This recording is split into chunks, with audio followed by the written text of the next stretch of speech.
Welcome, everybody, to another episode of Needs Some Introduction.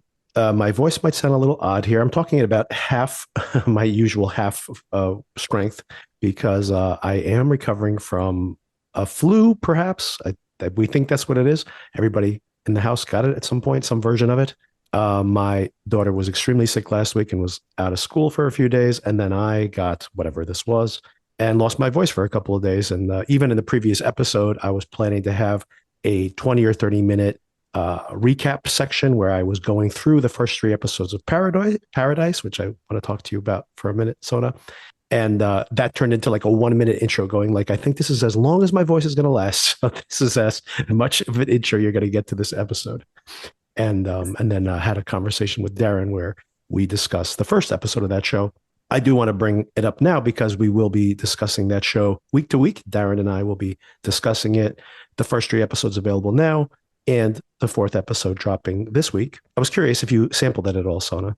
Okay, first of all, I'm not ready to talk TV yet. What is the flu vaccine count in your household? I need to know. Only my wife had the flu vaccine. And how sick did she get? She had like nausea and things. She did not have significant illness. Okay. So that's my own personal research that I'm doing in the interest of my own health. That was first. I did not only have a notification that I should be getting my flu vaccine, my wife, when she got her vaccine, had also been saying, oh, I should probably take our daughter to get her vaccine as well. But she didn't do it. And then, of course, it's been really bad. I don't know how bad it is in New York. I assume it's been just as bad because my office, my 9 to 5 work, the office is in the Midwest and they've gotten hit really hard. So I assume this is happening everywhere. But man, like the whole school was sick. Yeah, it's going around quite a bit from what I understand, flu A specifically, people are saying. But I do hope that you all feel better soon. And my next question to you is going to be, how was your birthday? Happy Thank birthday, you. Victor. It was not very eventful. I was sick as a dog. Exactly.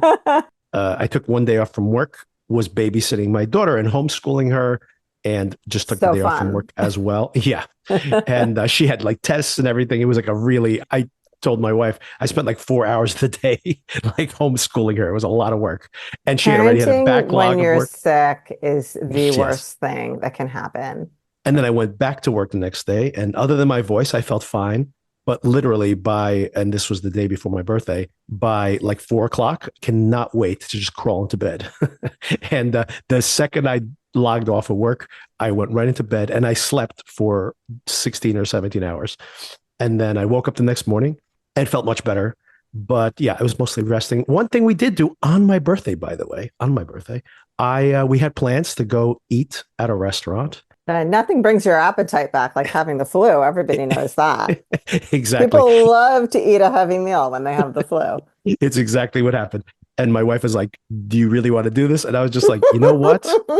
I ate like 0 calories yesterday and I ate like a sandwich at lunch today and I feel stuffed. Probably not the day to go eat at an expensive meal somewhere. So instead, we did something I love to do, Sona, and something I never do with my wife, so rarely do.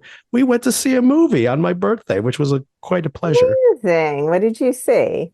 We saw Companion. Have you heard of this movie? I haven't. Quick summary. What's it about? Who's in it?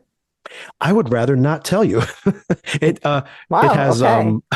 I'd rather not tell you because this movie has been spoiled. The biggest twist in the movie, a movie that has so many twists, it is so much fun, but the biggest twist in the movie is given away in all of the marketing. So I took my wife to see this because I assumed she did not know because she's just I'm flummoxed that I have not even heard of this movie. Okay, go ahead. I got to tell you, I've been watching the NFL games, obviously, and I avoid trailers. And I'd heard that this is going to be like one of those movies everybody's talking about. So I'm like, well, I'm not going to spoil it for myself. And during every single NFL game, there would be those mini commercials that are like 10, 15 seconds long, and each one basically giving away plot details in the movie. And I'm like, why are you doing this? I don't understand. It's very frustrating to try to be spoiler free and have it spoiled just inadvertently doing something else is very frustrating. I went to see the Dog Man movie and I went in totally unspoiled. There you go. And in fact, for some reason, I had convinced myself Kevin Hart was one of the voices in this movie, and he's not. I don't know where I came up with that. You know So the why? I will tell Dogman you. movie was full of surprises for me. I will tell you why, because this is a spinoff of Captain Underpants, the movie, and Captain Underpants is Ah, voiced with by Kevin Hart. Yes, thank you. it's the 6 degrees of Kevin Hart, or I mean, two. I'm a big Kevin Hart fan, so it's like I don't understand. How was that? That was a huge hit, by the way. Obviously, we were there for our kid who is a giant Dogman fan and had his heart set on seeing this movie for the longest time. And I just know he and all his classmates are going to be, talking about it when they come back to school on Monday. So I wanted to make sure he'd seen it. I have to say, as a grown adult, I sometimes have a hard time following the plot of these children's movies. Um, could be there are some plot holes there. I'm not sure, but there was some overall very nice messages. I'm not sure I entirely followed the plot, which is the same way I felt about Sonic 3, which I saw last weekend. Wow, you are really taking it on the chin for your son there. Yeah, Sonic 3, we needed our cleaning lady was coming by and we needed to get out of her way. So that was what we did. And Dogman, I explained to you while we were there, but I've had my fill of children's movies for, I don't know, probably till summer, I'm gonna say. I have heard that Dogman the movie is very funny. Is it? Did you laugh? It had its moments. Not your speed though. I'm pretty sure they killed that cop. I mean, I think you can confirm this though. No, can't you? You mean the one that becomes Dogman? The decapitated cop. I think that's pretty much the end of Yeah, the cop, right? well, Well, is that I'm a not. spoiler? Okay, It I've read happens that. within the first 5 minutes of the movie and really focused. I just know that this Dogman came into existence. I have seen wittier children's movies. Let's just say that, but it had its moments. We have read the some of Dogman, the books, and yeah, in the books, the cop is really dead. They cut his head off, so that's how that works.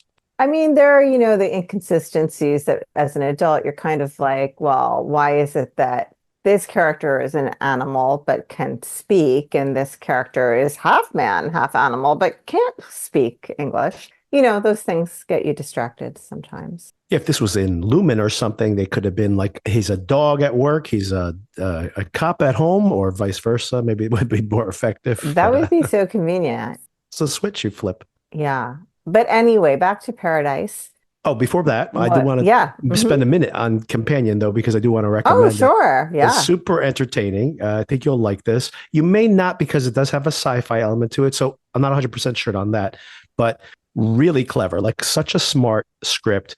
Even when you're like, oh, I know exactly what's going to happen. No, you don't. And then the script is so smart. Like, for example, very late in the game. And once again, I'm being so vague here because I don't want to spoil anything, but very late in the game when you're like, wow, this is such a ridiculous situation. And there's so many movies when you're inside that ridiculous situation and you kind of lost, you're so much in that context, you forget like what this would look like to an outsider. And then an outsider kind of comes in and sees what's happening.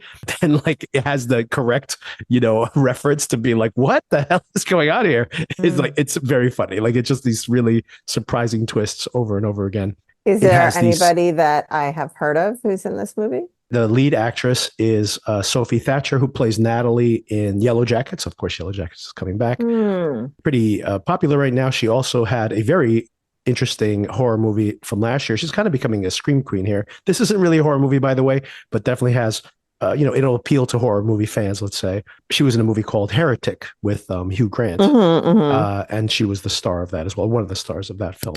So excellent performance there, excellent performance here, like really an excellent performance here. It starts off like a rom-com. She meets her perfect guy in a grocery store. And this is not a spoiler, it's in the trailer. It's also the first scene in the movie.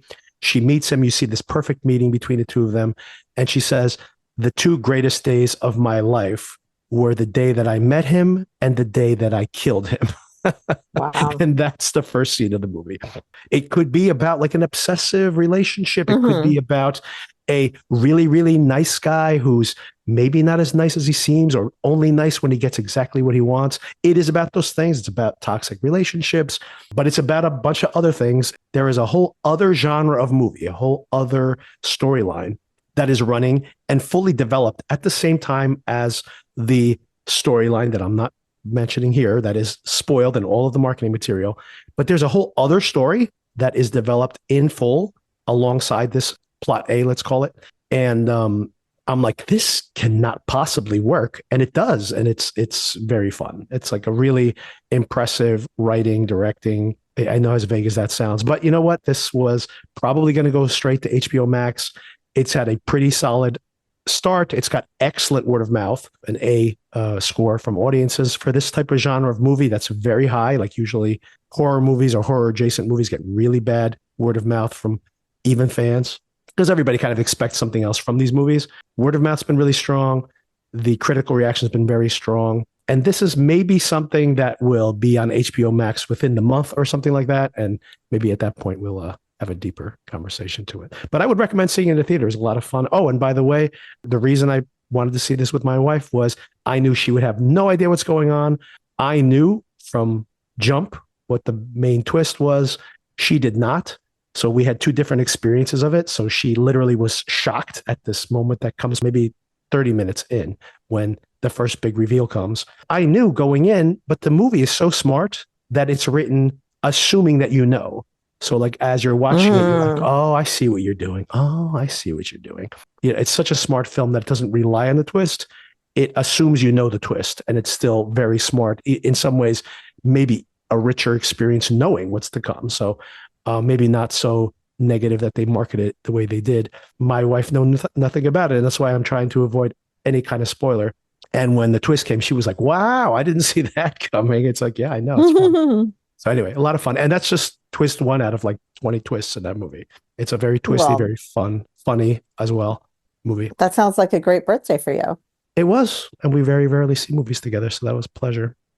Oh, and so Paradise, did you watch any of it?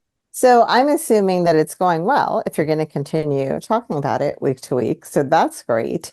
I think ABC was rerunning the first episode at some point this week, and I came across it and I saw the last 15 minutes of it, and it all seemed very strange to me. And then I fell asleep. That's great. So that's what I've got for you on Paradise.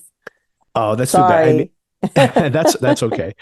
We are going to continue to cover it here, not because I'm confident that this is going to work, but it is very much the show it wants to be. It is very entertaining. It's interesting you saw it on ABC, even though it's on Hulu and it has swearing and nudity in it, for example, which I'm sure was edited out of the ABC Maybe version. I would have stayed awake if I had Not that in part. episode one. I don't think that happens in episode one, though. Oh. But the reason I mentioned all that is because it very much feels like network TV, where you have these hooks. And I said this in the mini review we did earlier last week. It does that television thing where at the end, someone is photographed and there's something happening on the narration that makes you think like, aha, this is the culprit. And then, of course, immediately in the next episode, they're like, no, it can't be that person, and it moves on to the next. But that is very much like a TV series. And the mystery does seem to be very intriguing, the things they're not telling us as well as the things they are telling us.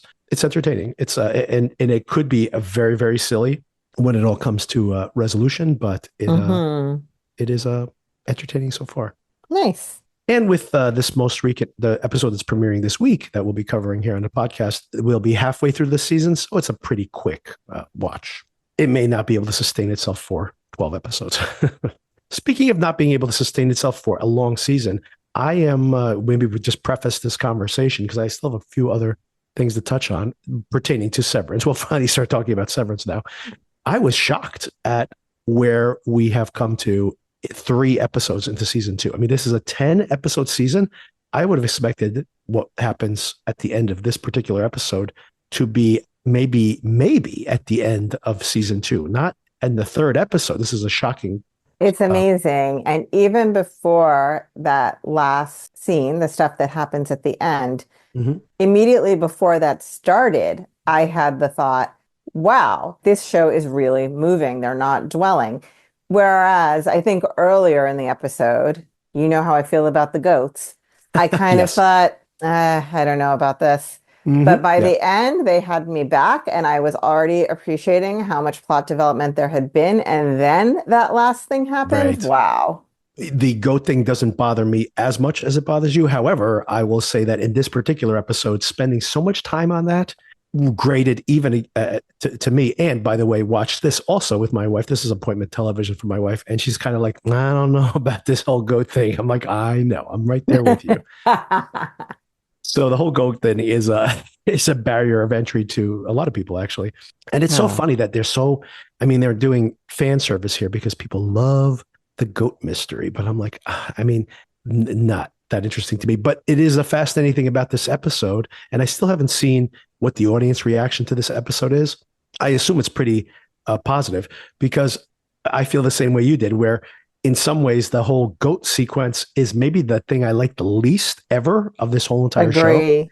And Agree. then it is in an episode where everything else in it is absolutely outstanding. So it is, everything. I think about Yes. Milchick scenes. Oh I my think gosh, about the amazing. scenes with Helena and Cobell. I think about the scenes between Dylan and his wife. I mean, Hmm. the scene between Irv and I don't know, but I know who you mean. Felicia. Felicia, Yes. like a beautiful scene, such a tender scene. Anyway, Yes. everybody else's scenes are extraordinary. And then you're like, oh my God. And then we spent 10 minutes with the goats. You got to Really. take the good with the bad. You got to take the good with the bad. Okay. One thing that I want to just shout out for everybody to know there's a lot of talk, even on the Reddits and stuff like that, about Miss Huang and where she Ugh. came from and all of that. By the I've way, I seen don't know, some of the Reddit headlines and I do not like them. this has already been given away on LinkedIn. LinkedIn has a Lumen page, and Miss Huang is on LinkedIn and with an announcement from Lumen. They're like kind of giving accolades to their first, like a mentorship program with schools at schools. So basically, she is there as a, what would you call this? Like an intern, basically, right? Okay. So anyway, like all this supposition about like, is she child labor from a, from a third world country or something like that, which maybe she is, and maybe that's a cover story, but they have it right on the Lumen webpage. So if you want to know more about Ms. Huang or some information about her is available on LinkedIn. So do go to your LinkedIn account if you ever go on there and look for Lumen and check out their news releases. And Ms. Huang is one of the stories in their feed. I continue to love her character. I love her Yes. deadpan approach to things. Do you want me to share with you what I've seen on Reddit regarding Ms. Wong? Yes. People believe this whole Lumen project is about cloning, Yes. and she is actually cloned from Gemma.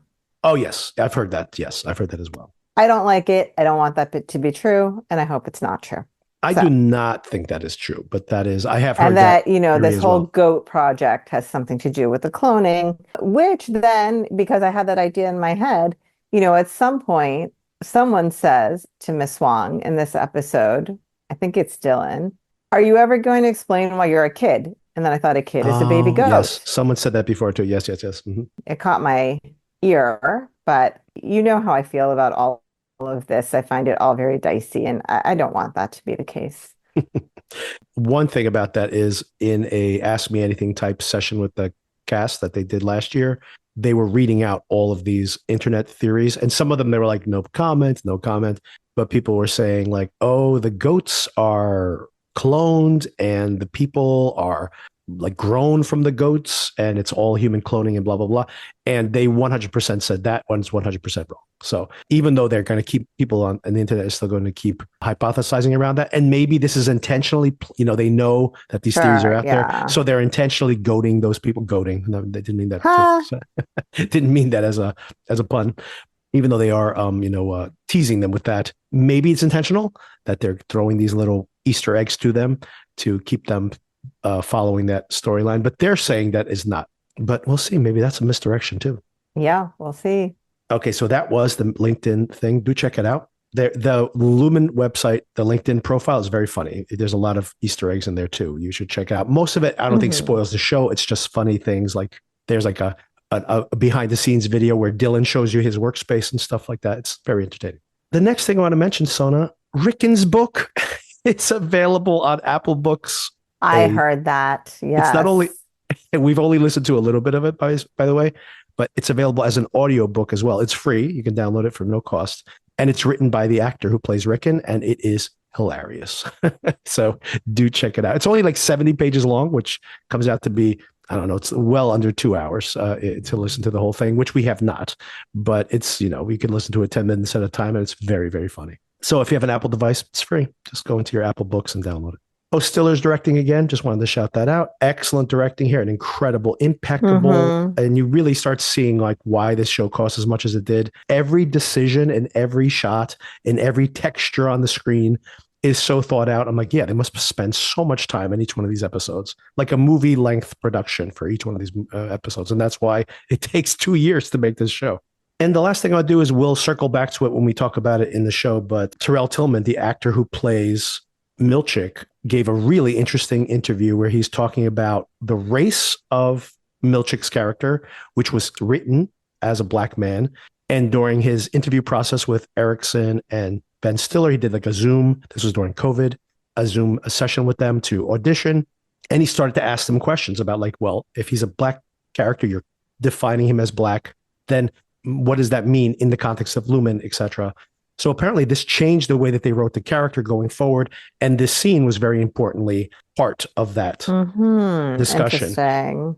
And he talked about his reaction to seeing the pictures because the scene when he receives the pictures is the actor seeing the pictures for the first time. So that's his actual reaction to what he's seeing there. But do check out his interview. He says some really, I mean, this actor really says some very pensive things about feeling this person who's a real, true, loyal company man, but then feeling like he is such an other inside of this world.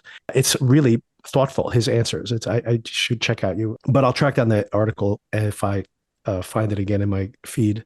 And I'll include it in the show notes so people can read along or just search for it. I'm sure if you search him by name, Terrell Tillman, Severance, Milchick portraits, paintings, yeah, you will definitely find this article. And it's really, really good one. All right. If you don't have anything else to talk about, we could get into the episode finally. Let's do it. All right. There's so much to talk about. Cobell Vig wakes up inside of her car at the side of the road. This is a Volkswagen. Is this a Rabbit or a Golf? Do you remember what the car this is? Do you know what? I don't remember. What I remember thinking when I watched this episode is that I have fully accepted they are in an unascertainable time period to me that is not the current day, but they have cell phones, right? And yeah. I'm just going to go with it because there's too much other stuff for me to get distracted by why all the cars are a very dated model. I have a theory of this. I think I've already mentioned to you, but there are like Bausch and Lomb up in upstate New York, not that far from where the actual Bell Labs is that this is shot at in New Jersey. But a lot of these kind of abandoned industrial upstate New York towns that really developed around, like Bell Labs, by the way, where the whole entire city developed around this giant corporate center. Yeah, you have mentioned it, but I still don't think it explains. I mean, people really love cars, really love cars. There's a good point. I don't. Yes. Right. But people do. And so if you're living in a society where there are cell phones and that type of thing, those modern conveniences, right.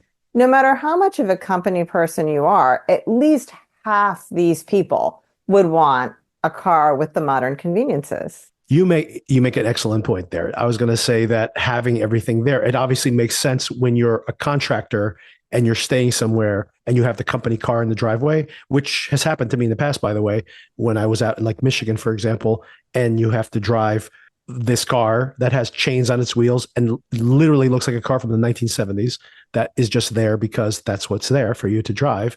But you make a really good point. These people aren't just like contractors. They are living there for long periods of time.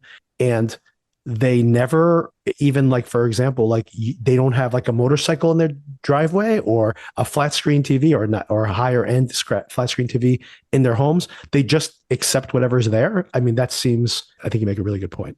Like you keep the flip phone and don't get the iPhone. Stuff. Yeah. Yeah. So it just doesn't add up for me, but I literally had the thought while watching this. I guess I am just along for the ride on this. I'm going to stop questioning it because there's too much other stuff to pay attention to.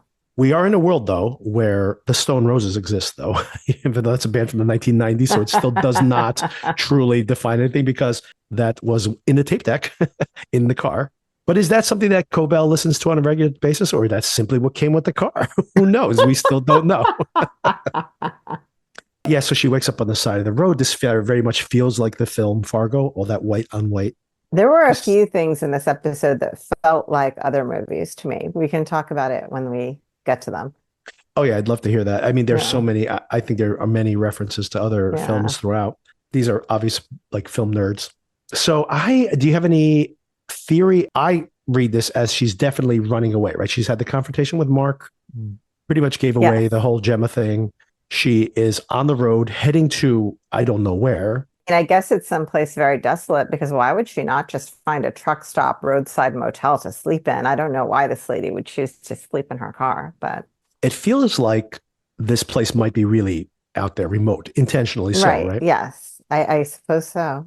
I think that is a good observation because I think that it tells you something that she couldn't stop at a motel or something. Right. Theoretically, she may have seen other signs before, but that moment where she decides to turn around and go back, Hmm. it has what's the name of the town? Salt Yeah, I know City, what you mean. I can't remember. Salt City sounds right.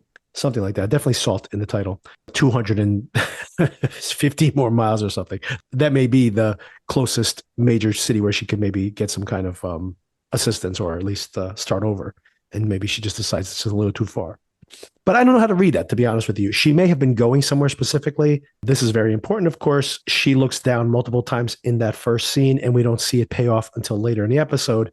But when she decides to make that U turn, she looks down at the ground and she has the respiration tube again Hmm. that has her mom's name on it. And once again, we'd seen her clutching that in season one when she was fired by the company. And she was really devastated to not be working on the severed floor again. And of course, she smashes the shrine and then holds that tube to her chest and starts crying. So there's something, this connection to her mom. We still don't know how she thinks she's going to reconnect with her mom.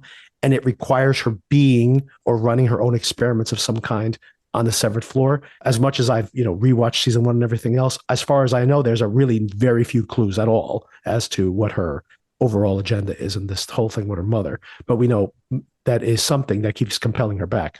And of course, she desperately wants to be back on the severed floor. And we'll see that later this episode. Hmm. Funny when the show is so isolated and has so few locations that just seeing her, driving that far away suddenly makes you realize in a way that like how remote they are in some ways. Yes. And all it takes is to almost like put the camera in a different place. The fact that this place is so remote, if it indeed is, does raise questions I've had before about the whole situation with Devin and Rickon and theories about the fact that maybe Lumen controls the area around the compound, even though we do see people protesting and being against it. Hmm. Because you still wonder, like, why is Devin there? Is Devin only there because her brother moved there? There has to be a society there. And if there is, then I guess maybe it is kind of like those upstate New York cities that sprawled out around like Bausch and Lomb and places like that, where everybody in the area has to do what Lumen wants because even if you don't work at Lumen, they are the industry in the area, right? So maybe it's something like that Yes. where they kind of just loom large in the local imagination. We see Mark early on. He is arriving at work. He's timing his arrival from the car all the way to entering the elevator. Yes. Oh, we can talk about the elevator here for a minute too.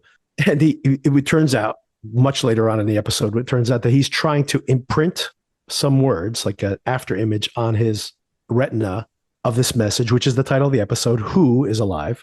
If that's where the inflection is supposed to be, right? Who is alive? Who is alive? Who is alive? I mean, I wasn't sure about that message really being helpful to Right. somebody, even if it did work. But what I really loved, to your point earlier about how fast things are developing, this is thrown out, this is discarded by the end of the Right. episode Absolutely anyway. discarded. Right. So, It's very funny to see this early on and then see what he's trying to actually do later. And I'm like, aha, now I yeah. see what he's trying to do. Hmm. And then in my head, I'm trying to make it work. I'm like, okay, in the car, he's counting to 33, 34, which was his count from his locker into the elevator. So then I'm thinking, oh, he's got to get it into his locker. So he needs to have some kind of battery pack or something. And then 2 minutes later, it's like, nope, we're cutting to the Hmm. chase. We're just cutting to the chase. This seems like a terrible idea, though, right? 2 minutes? Like, what is he staring at the sun? Like, you're going to be blind after this. Like, permanently imprint these words on your retina. forever, wherever you go. His Eddie just wakes up blind with this message in his eyes. I know. It's like, the advice not to look directly at the solar eclipse. Exactly. He's purposefully creating that situation. Something you had mentioned that I hadn't heard in the last episode, and then another theory, or read up on it a little bit since our last conversation. There is indeed two dings when Hmm. the other people enter the elevator, and people are saying like, oh, the first ding is like the elevator door closing. The second ding is the innie being activated, and we don't hear that with Helena. I think they are playing with our understanding of who is Helly, who is Helena, when is she one or Sure, the other. sure. But the way I read the scene still remains the same at the beginning, where the elevator door closes and then we cut away. We cut away before the elevator descends because they want us to be in that limbo. But I don't think that the actual second ding is like, aha, that's the innie activating. I'm like, no, I think that's just like they arrive at the lower floor. But we do not stay with Helly in any way. The elevator door closes. We don't see her POV. Everybody else gets the POV shot where they like funnel down to Hmm. black. We do not see that with her, right? So we don't see any of the things we see with the other folks. So even though I don't think that the second ding is like the innie activating, I do agree that it means that, like, yeah, we are not privy to any of that experience because we're supposed to be doubtful as to what version of her she is. Hmm. So the fact I there's so many agree. theories is because we're supposed to Right. be questioning it. When they arrive, when Mark arrives at work, he has the sketch, Miss Casey. This is Irv's work, right? You have to assume this is Irv drawing Miss Casey, right? Yeah, I didn't think about it at the time, but that is what makes sense. It also much of looks seems like the style that we Oh, see. that's why I'm saying it. Yeah. I liked all of these interactions among the team, by the way. We, of course, start seeing that Dylan is distancing himself from the rest of them because he wants to earn his latest reward. I forgot to call this out in the previous episode. I love that sequence where Irv is hugging Dylan and he tells him about, I've seen this picture. There's another floor. I don't know what it means. When he whispers that to him because he's afraid that they're being listened to. Before then, where Dylan was saying, if you were gone, I'd miss you, and he says, Dylan, I'm your favorite reward. Actually, that may be true, not only of his friendships inside, which of course is part of how you get motivated, but they've discovered that, hey, you know what? Now that he knows he has these kids and a wife, that can be a way to motivate his work as well. And more importantly, maybe not just to motivate him as a MDR employee, which apparently he's the best one of them, also as a way to keep him in line, right? Hmm. And it does pay off to some extent by the end of the episode. Very interesting what happens with his family. Oh, yes. This is such a great sequence of events here. I like when he said, we can go talk to the other groups. Remember, Lumen is listening. Hmm. And they're Hmm. like, I bet they're listening to everything we say. Yes. And Irv goes, I also picked up on. And he's like, okay, well, let's keep it discreet. And Mark and Helly decide to head over to the goats. I don't even know. Oh, well, we discovered what this group is called. They didn't know what it was called, but we do now.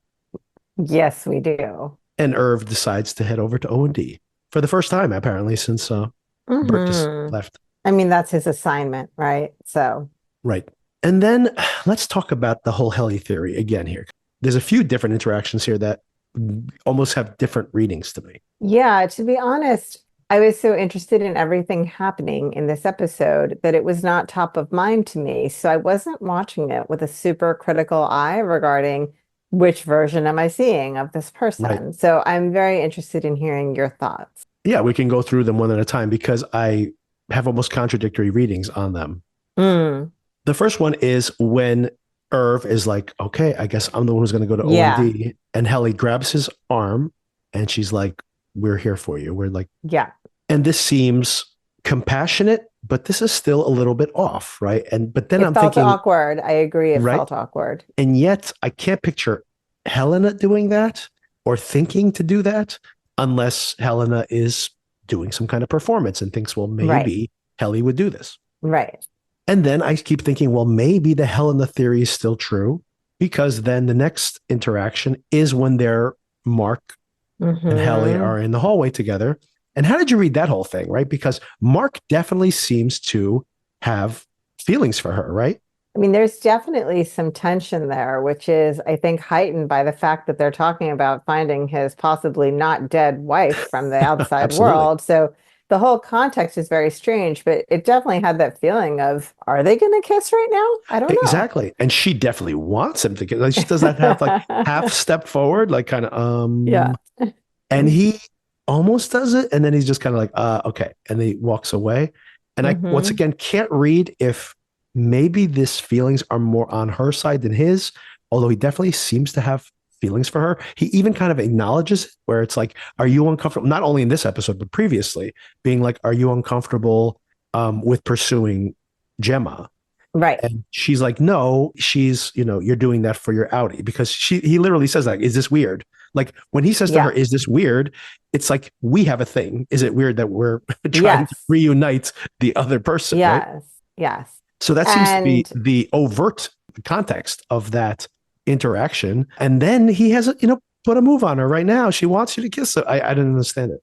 thinking about, well, is it because he and Helly had that moment in the past and they still have this chemistry between them?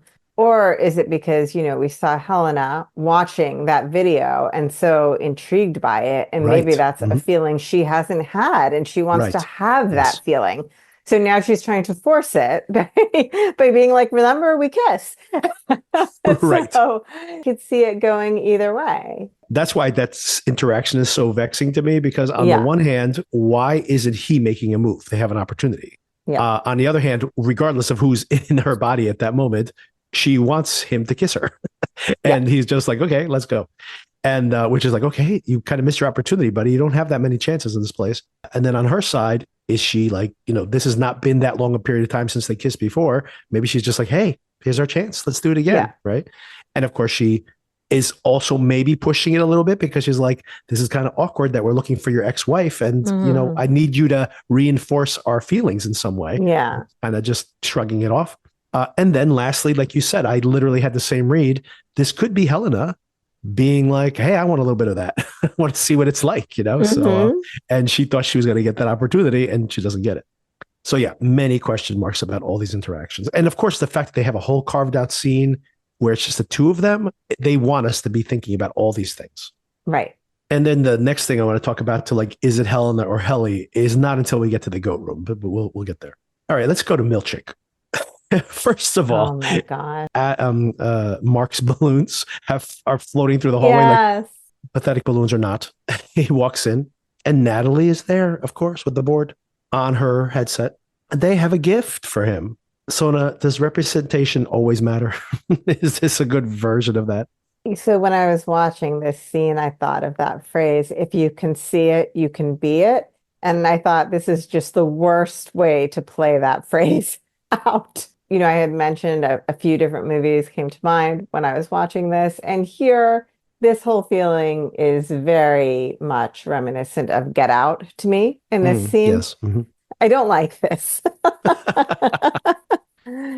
It makes me very uncomfortable. Yes. Extra creepy to all of this, of course, is that final thing she says, where the board wants you to know that I also received a similar present when I ascended at the company. And then this actress, that frozen smile and that Hmm. sharp intake of air, and she's like, all right, Seth, I'll see you soon. But it's like, speaking of Get Out, it's like that scene where Mm. the mask slips on that one character. No spoilers here, but it's like something like that, where you're like, oh my god, like, what's happening here?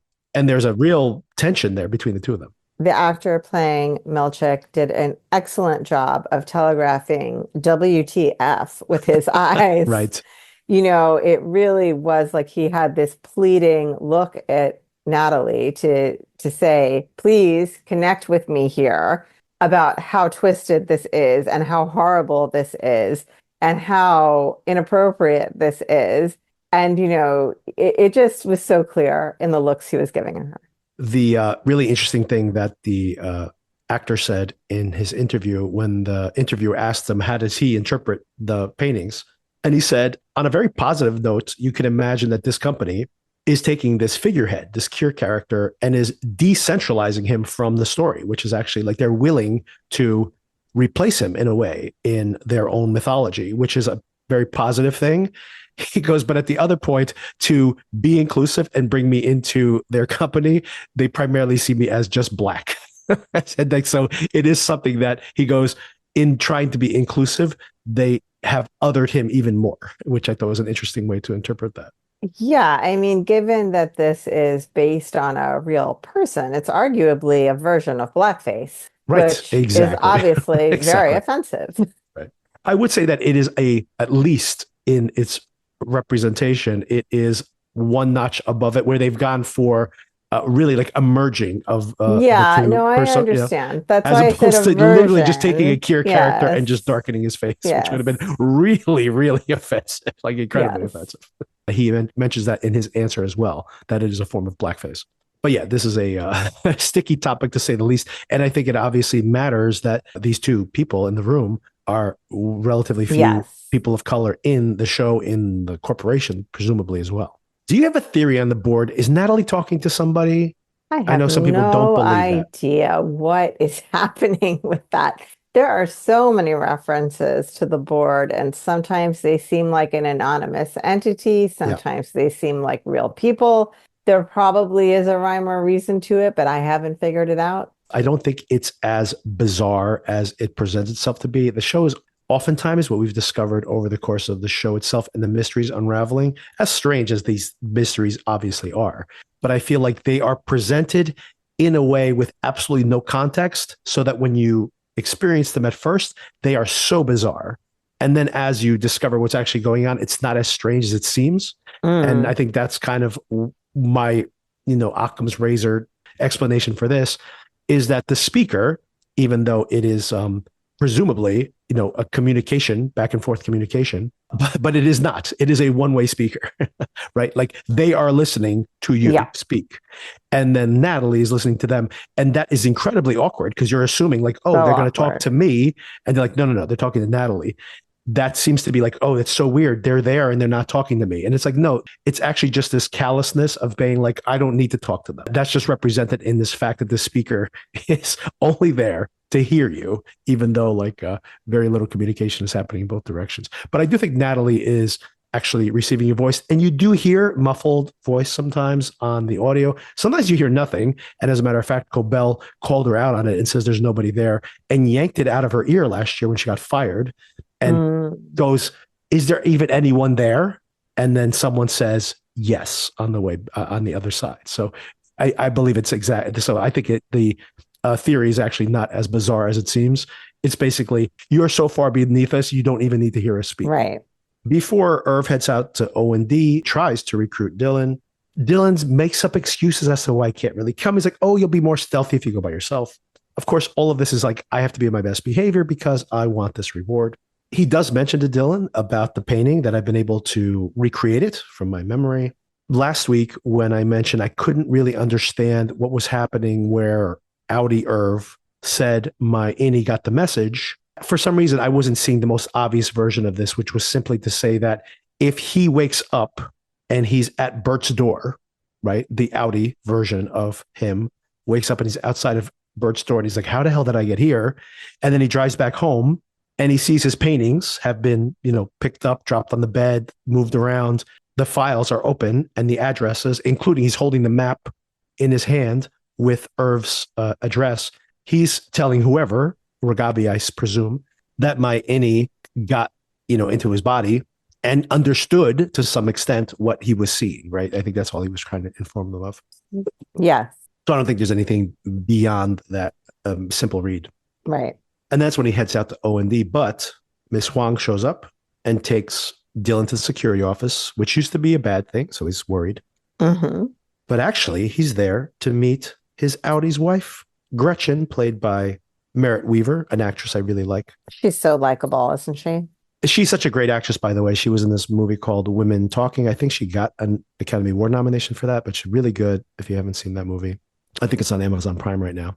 There's such a tenderness to her, the way she's seeing him. That whole scene is so impressive, so impressive. I mean, and her performance is so interesting, especially when you see it juxtaposed to her interactions with the Audi, and you see their dynamic is so different. So she gets to be a different version of herself with this innie. It's just an incredible performance, I think. And like you said, I think you see her for, this is why you cast someone like her, I think.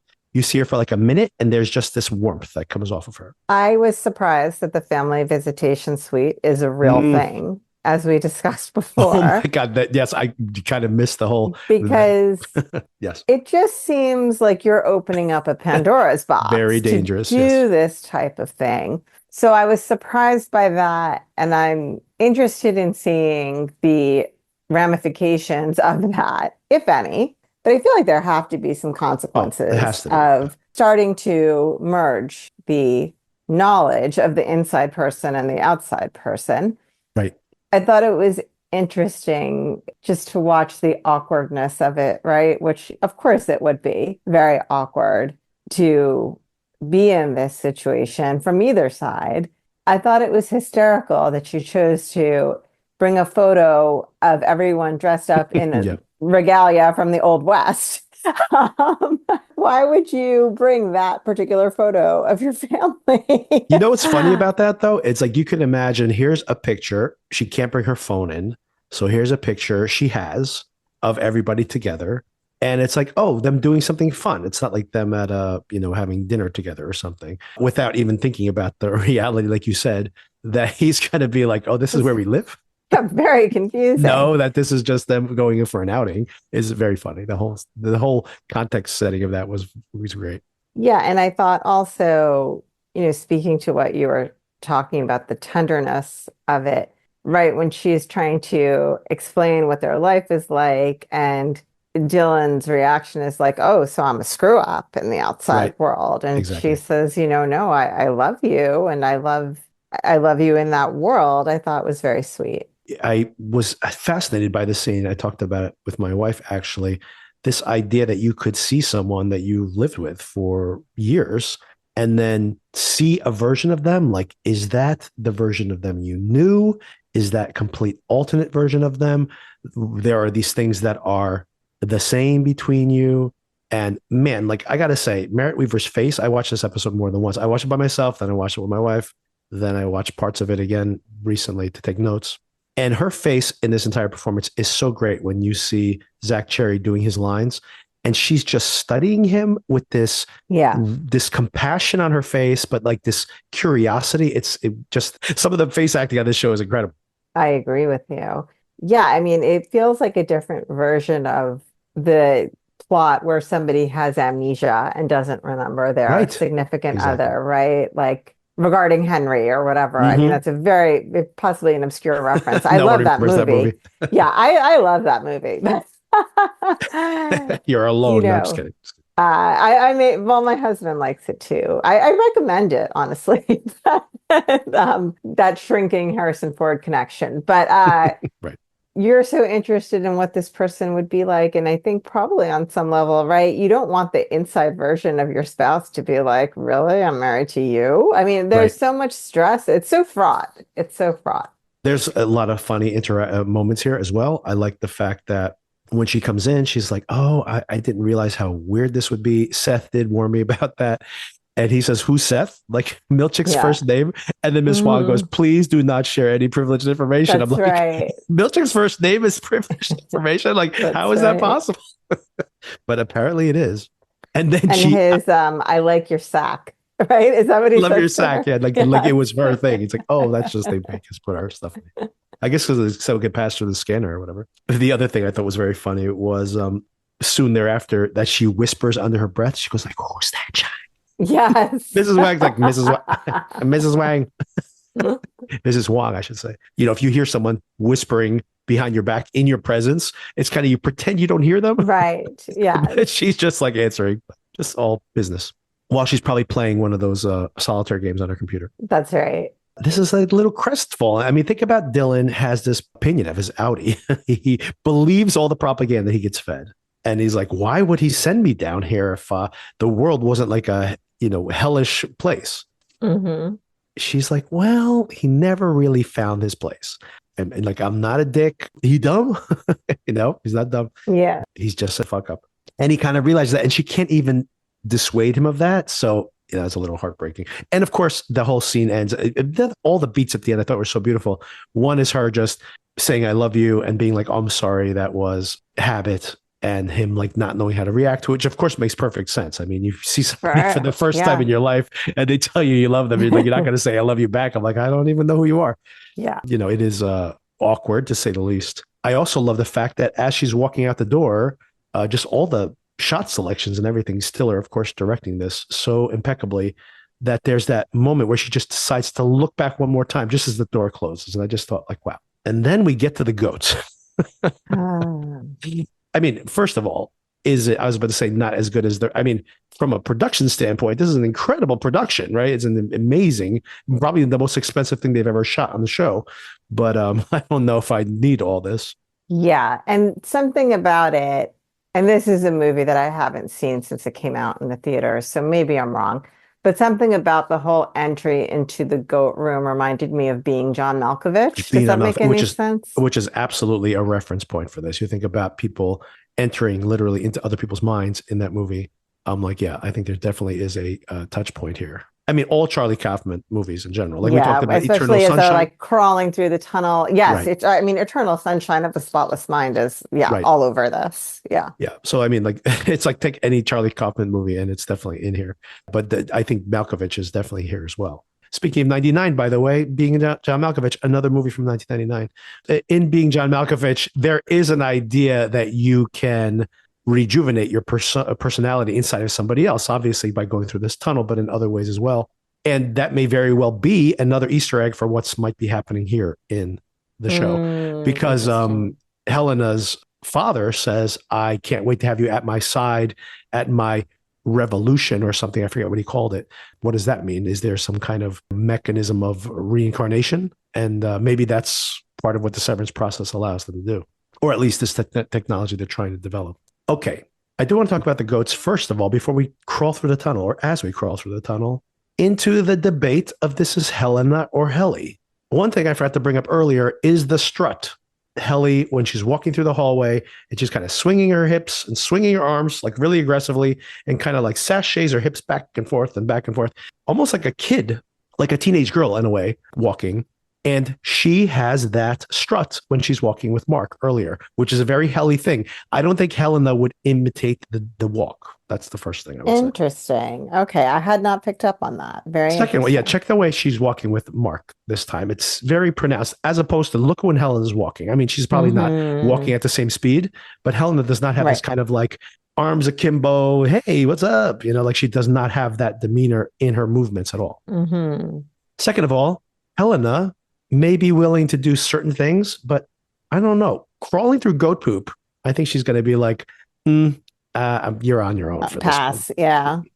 I don't picture Helena doing that. I'm sorry, no matter what. Fair point. And I actually love the way the room is shot, just the concept of this, like this looks like real grass. They must have grown it. And then I'm just thinking literally, how did they produce this scene? They must have grown the grass and then built the set around it, right? Like because obviously they couldn't just dump dirt into a room. And even if they did, the grass wouldn't grow there. So this must have been quite an achievement in design work here. And some of these people, the one guy who's like the dad goat, who's like wearing a goat skin Yeah. on his head, Right. it's so Hmm. bonkers, like some of these design details. But then there's the things I don't like so much. I mean, these people, what do their outing lives look like? Where do these people live? Or are they just permanent innies? Who knows? Permanently there, possibly, because they're These people do not look so, like they have an active social life outside of this place. yeah, they're so disheveled and Mm-hmm.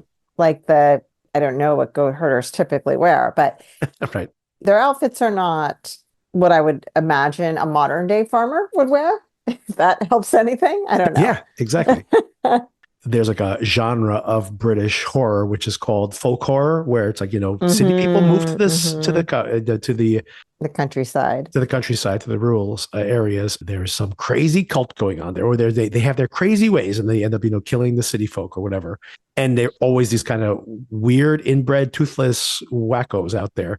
And it really feels like that, which is, I mean, maybe there's more to these people, but this presentation of them seemed very off-putting. Like, and not just for humor's sake. It's just like, if you start thinking for a second about like, how did they recruit these people? Where did they find them? Where do they live when they're outies? It just, all of this makes no sense. Right.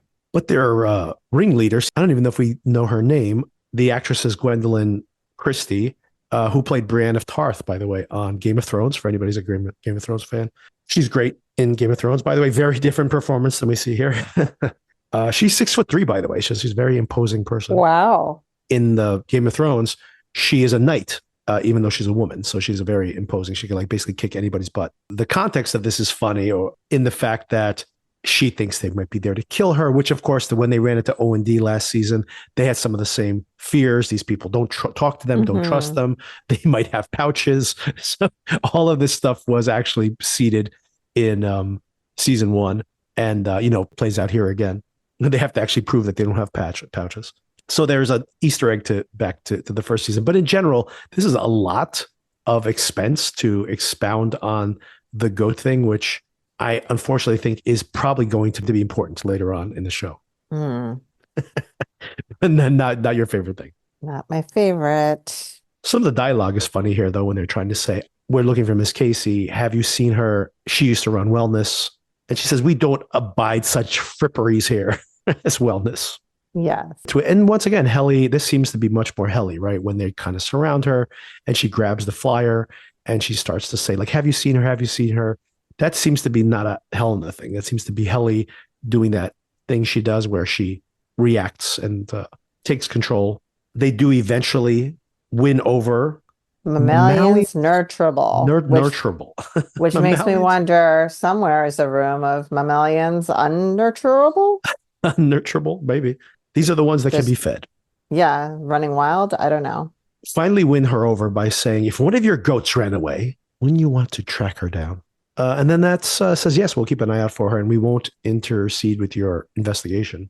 But that's it. I mean, once again, I am pretty sure, unfortunately, that this is probably going to be more involved in the plot, but it seems to be just this little aside for now. For a show, this particular episode, where every sequence seems to be so essential, setting things up for the future, this really feels like they just threw it in here to have a little goofy fun. And I mean, that's how I read it anyway. Maybe, but I will say the part where I can't remember how she says it, but she calls all of the goat herders, for lack of a better term, to come out and surround Helly and Mark, had a very horror movie feel to it. Oh yeah, I think they're definitely playing into those type of folk horror movies I was describing before. Yeah. And maybe, that they can be herded. I do wonder if there is, this is my concern, by the way. Are these like goat people, like goat/people? Is that why they're kind of misformed and they can be called with a bell and stuff? Like, I'm like, I don't want that to be the case. Are they just joking that they're lumens trying to turn people into sheep of some kind, like into some kind of cattle that can be easily controlled? Maybe these people are just like failed experiments that are now only good to herd the other goats. I'm not sure. It worries me. Oh, I'm worried too. But this is probably a stray tangential thought, but one that entered my mind is that goats have a cloven hoof, right? And things with a cloven hoof are generally symbolic of evil and Satan and the devil and all that. Yeah, I mean, when we see there's one of the 4 tempers is represented by a goat.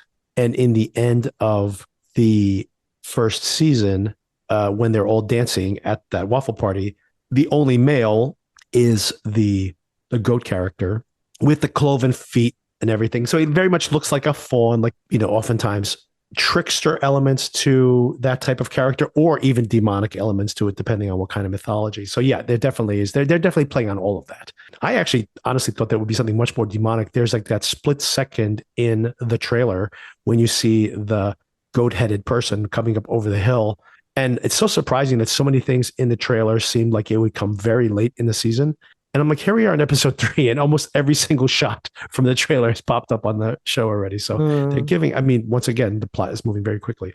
But yeah, let's move on from the goats. Unfortunately, I don't think the show's going to move on from them, but let's move on.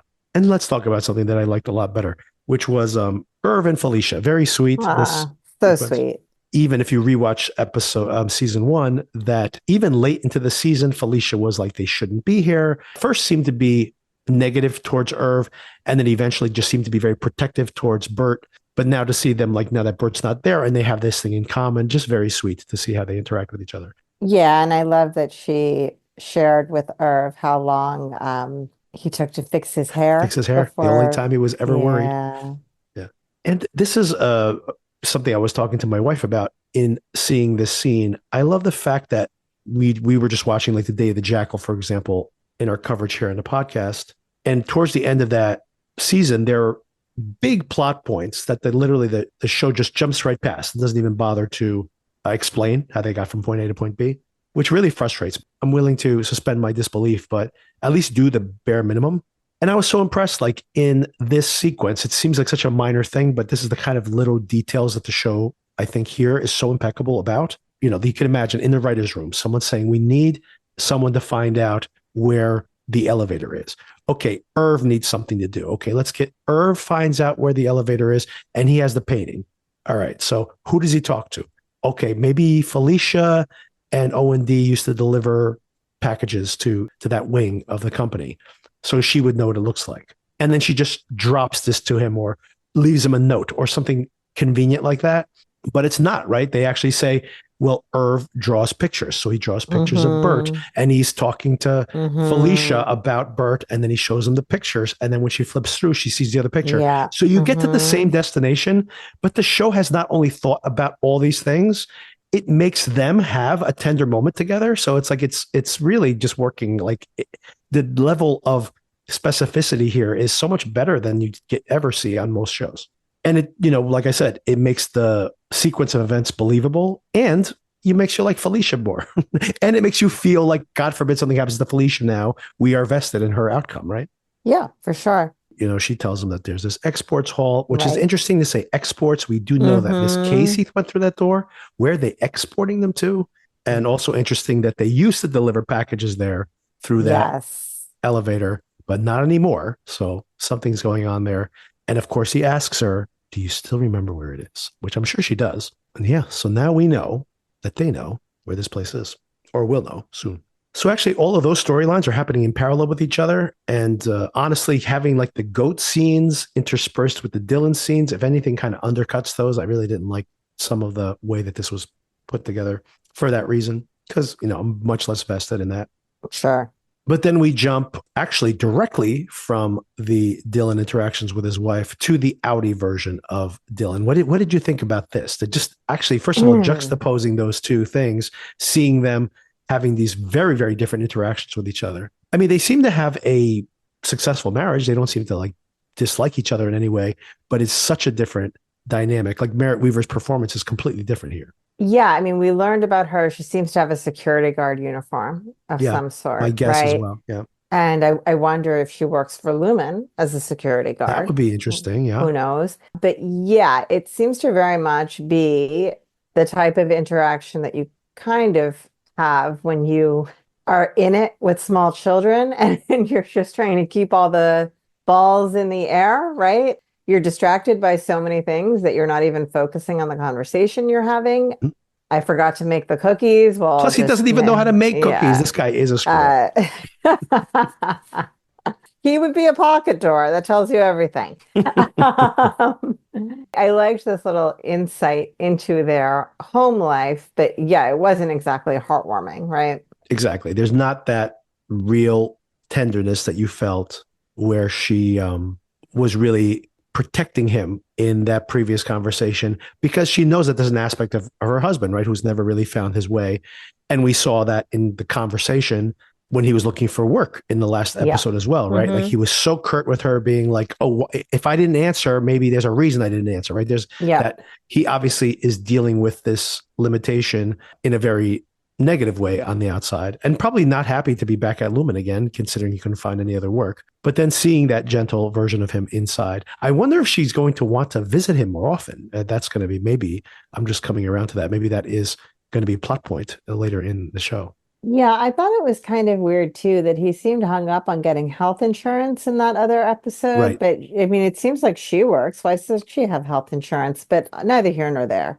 I She may thought not maybe work she full time, was right? She could be like, maybe I thought maybe she was going to be pregnant and that's why right. I don't know. These are all stray thoughts that I had.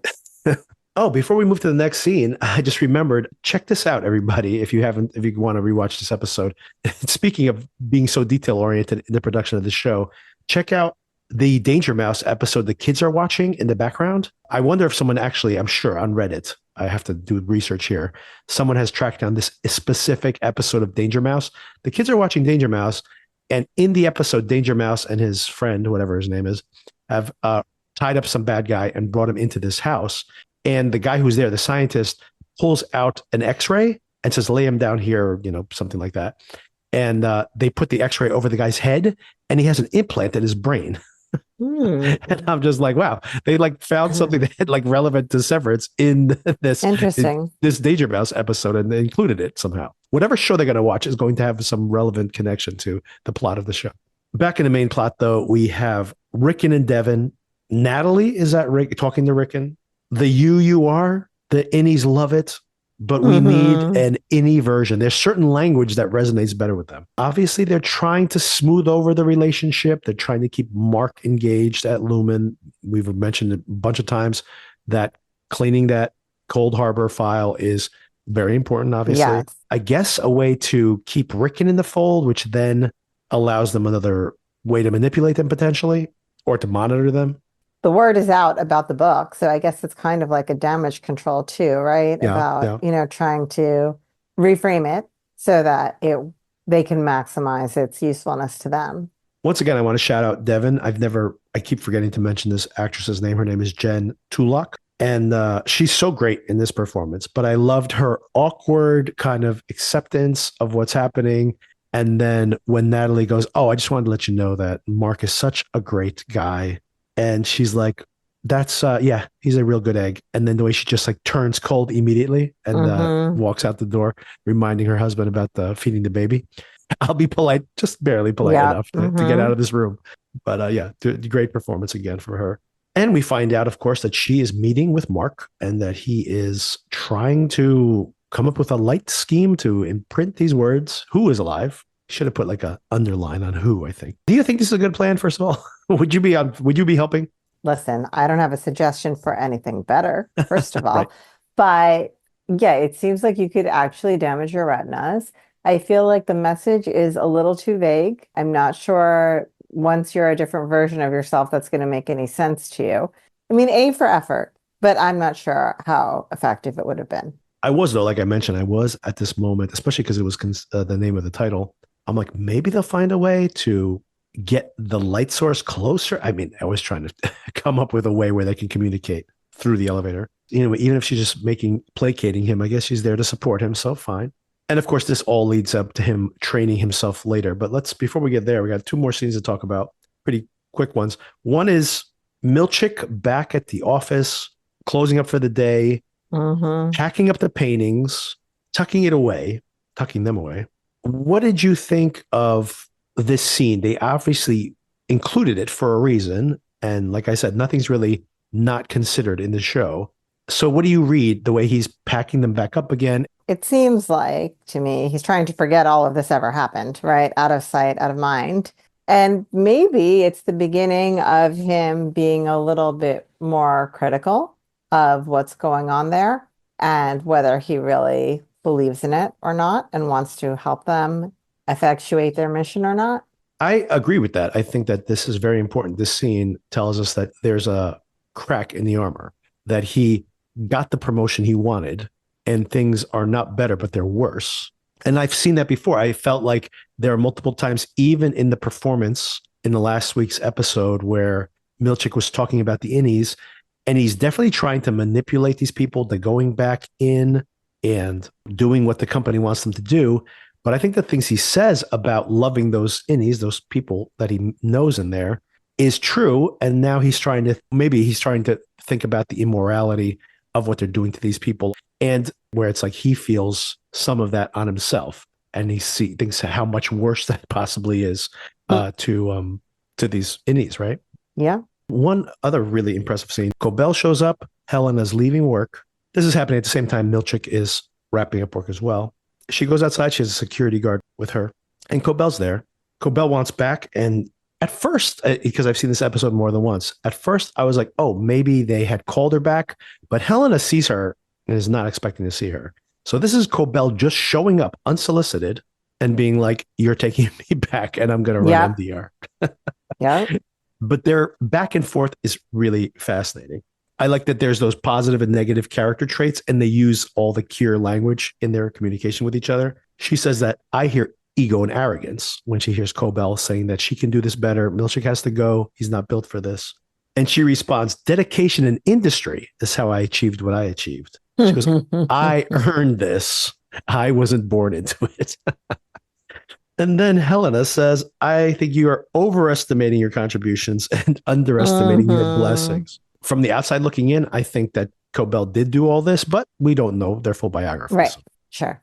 There's the where, oh, okay, I'm just thinking about this now as things play out in the scene. Harmony says to Helena, you didn't have a choice but to call me back. And Helena's response to that was, are you sure? Which I didn't understand at the moment.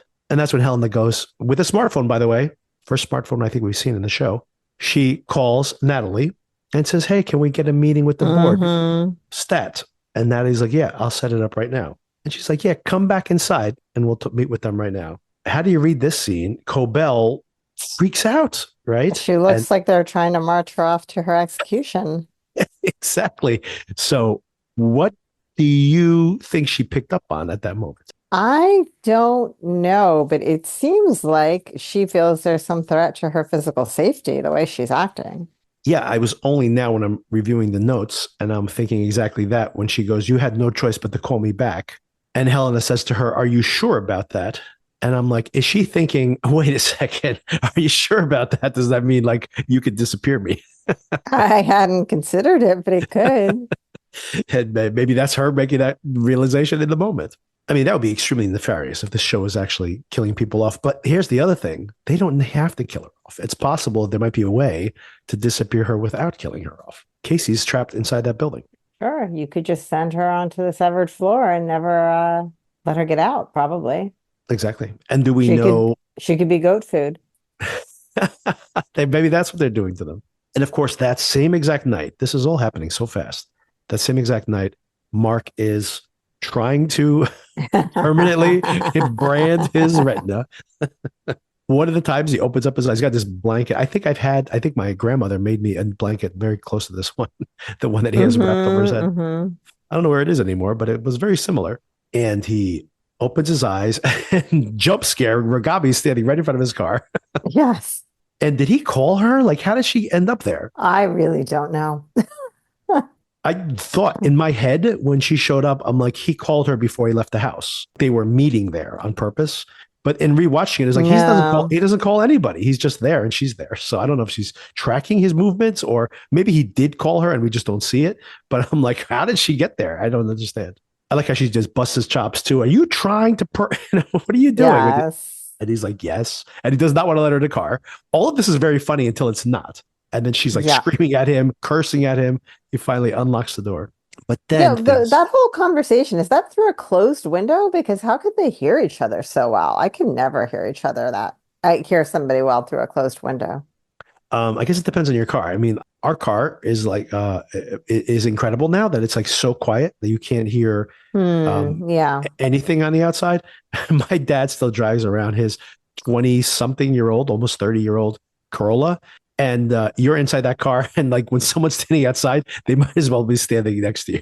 Okay, there's no air seal in that. That aligns with the dated age of the car. Cars, exactly. I guess, yes. So it might be very realistic. But then as the conversation continues, then they mention your wife. And he just starts saying, what do you know about my wife? And she doesn't respond. But then he just explicitly says, is Gemma alive? And she says she was alive the last time I saw her, which is crazy. And it really seems like burying the lead the last time that they talked, right? To not have mentioned that. They even explained this in the plot, although I think that this is they did, but I still think it's weak. I think this is this is like problem solving in the script where Yeah. they're like, we need someone to give him this information to push him over the edge. Here's a perfect opportunity for her to say it. It would make sense if she knew because she's one of the heads there. So she may even be involved with whatever Cold Harbor is. So it makes perfect sense to have her say this. But then he says it. Why didn't you tell me before? And they do have a good explanation. We were interrupted, which is true, during the murder from season 1. Right. So that did happen. So that is true. And he did have to run outside so he wouldn't vomit in the room. I don't know if you remember this, by the way, when she kills a security guard. And she's like, don't throw up in here. You have DNA in here. And he goes Yes. sprinting out of the building and throws up outside. But anyway, so he did make a quick exit. So he would have missed Fair. whatever she had said there at the end, regardless. But I do agree. It's just conveniently them shoehorning her in here for additional revelations. And she's still trying to convince him at that point, and that this is the way to possibly pass information back and forth. And I think this is a really great character moment because we've seen him like say, I don't want to deal with this pain anymore, so sever me. Well, you've seen him have this kind of reaction when people are making fun of being a severed person. And then he goes to the punk club and he's just like, F lumen, F lumen. And then he turns on them afterwards and starts making fun of them. And it's like this kind of often violent reaction he has to things like this. In a way, it makes perfect sense from his character point of view that he would just immediately be like, yes, let's do it. And I think part of that is just that he wants to do it because he may not have the courage to do it again. But it is fascinating that he just immediately switches on. Yeah. To the discussion we had last week, where I had thought that grief was motivating him at least equally, if not more, than the interest in figuring out what's going on with Gemma. This supports your side, which is that what's really driving him to get back in there is figuring out what happened to Gemma. And I mean, there's the grief there too. I mean, that Adam Scott does a great job here. And that tear that falls out of his eye when he says, let's do it. Let's just do it. He's just feeling all those pain, all those emotions at the same time. As much as I am curious about what happened to Gemma, I find on a human level much more interesting the idea of severing yourself to avoid the pain of grief, more of the eternal sunshine kind of idea. Right. So it might have been wishful thinking on my part. I agree, but you have to think that at this moment, he can solve both things at the same time because he could potentially reconcile. And yes, now he's got to merge these two sides of himself and all the things he's been trying to run away from and deal with this other version of himself that he has been oppressing, basically. Sure. But rescuing that version of himself too. But then he knows what happened to Petey, and that could be catastrophic, obviously. It's one of those things where it's like, maybe he just has to know. If he can't live with it, then he'll take the risk because this could give him, it'll give him a resolution of some kind, right? Which he can't have right now. I mean, especially if she's still alive. I mean, it seems pretty clear that she's still alive. What else can you do at that point, right? Right. True. And then, of course, the whole integration sequence, which is incredible filmmaking, just beautifully done. And I love the way he's asking questions and he's forgetting the answers to them. It's what's your first memory? And he's like, wait. And then, of course, his first memory is Innie, Mark's first memory. And it's an incredible, fascinating sequence. And of course, that's the button on the episode. And like I said, I wouldn't have been surprised at all if that final moment with the needle drop for the Who and everything all happened. And it's like, see you in season 3. Totally but no, agree. you only have to wait one more week to see what happens next. Really impressive. You can usually tell when the show is like setting them up. We're going to see more of this. We obviously are going to see, for example, Irv is going to try to find the elevator. You'll see him with Felicia. There might be things that get in the way, etc. Right? So you can kind of see the plot machinations for that. But from the Mark situation, like, I really don't know where the show goes from here. It's like, it's insane uncharted territory right now. Yeah, I don't know, but I am really excited to find out. Credit goes to them for keeping me hooked. Yeah, absolutely. I mean, I think everyone's going to be very hooked after this episode. It's going to be like one of those episodes where everyone, like the finale of season one, I think it's going to be one of those episodes where, again, the chatter's going to be like, are you watching it? You got to watch it. So people will be binging. And by the way, if you are going to binge the whole thing, you only have to go like 3 episodes past the first season binge at this point to get caught up to here. So it's, I think that there's going to be a lot of people binging this show in the next couple of weeks. One more stray observation. So the mammalian nurturable peoples, do they kind of talk like Rickon? Hadn't thought about it. Maybe. They have like a very weird phraseology Very in the way stilted. they Yes. talk. Yes. And it's very similar, by the way, not dissimilar to the whole weird excerpt that Natalie was reading about, like, oh, you can't calm your sadness with beer. You can only calm it with wine, which is very expensive. And that's why poor people are sadder than rich people. Yeah. But, obviously he doesn't say it that way. He says this very strange phrasing. But I was like, man, is this proof of some way that Rickon somehow emerged from one of these weird underground groups and is now out and about spreading some of the subconsciously spreading some of the propaganda propaganda out into the broader community. Anyway, just something I thought about in the moment. Maybe he's one of the goat people. Maybe. Maybe he has a goat costume in the closet. Well, we don't know what him and Devin get into, so yeah, fair. No kink shaming here. All right, I think that covers it. All right, thank you for the conversation. Hopefully my voice will be better later this week. Yeah, I hope you have a quick recovery. It actually doesn't sound bad now, so hope it hangs in there. I have just finished off my tea and I'm now sucking on a lozenge between talking. Okay. So I've been able to maintain it this whole time. All right, thanks again, and we will talk soon. Oh, and check out Paradise. If you want to, give that first episode a walkthrough. Yeah, I know you didn't. What you saw of it wasn't appealing to you. I don't know if you saw the twist at the end. Did you see the twist? I don't think I did. Give it a shot.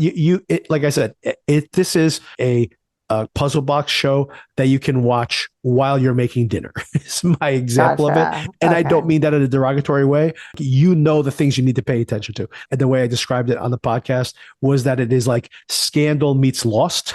And it's just like, I love both of those. The things you need to pay attention to, they put a big exclamation point on it. So I don't think it's not a dense show, but it has big thoughts on its mind, actually. So will it all work?